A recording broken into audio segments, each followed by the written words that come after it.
Bluegrass rhythm, very useful rhythm, obviously for playing country and bluegrass songs, but for pop songs, folk songs, a variety of tunes you can employ this rhythm. It's relatively easy. We'll start with the A chord. You basically hold down the chord, and you start by playing the root of the chord. Remember, the root of the chord is the note that the chord is named after. The fifth string is A. There's your A, root of the A chord. On the count of 1, you play the root.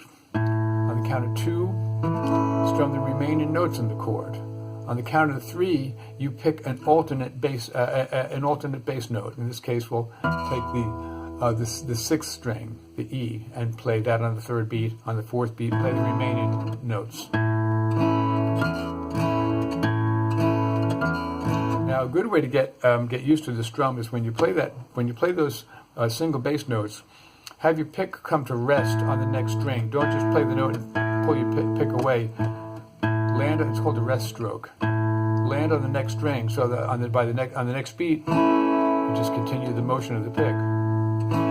Play the sixth string, land on the fifth string.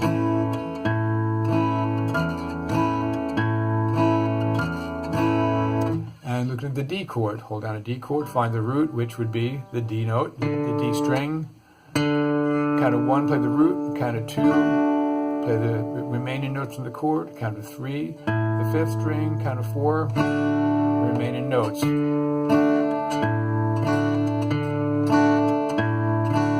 And on and on. The G chord,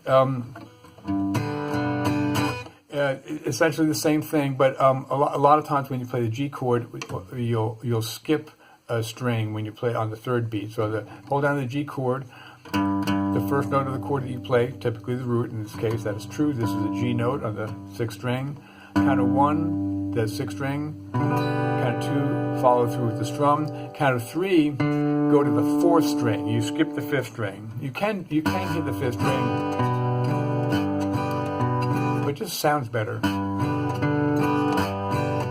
Go to the fourth string, and that's just, you can go to either. You can go to any other bass note that's included in the chord. Like, for instance, to the A chord, I can do 1 and 2 on the root and the strum. On 3, I can go to the third string.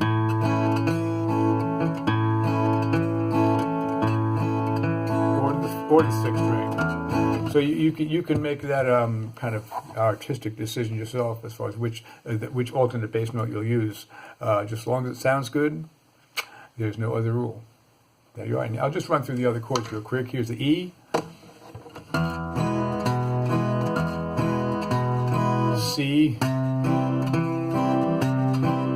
Now with C, what you can do, you can, on the count of 1, you play the root and you strum through. On the count of 3, you can take your third finger and pull it over to the third fret of the sixth string and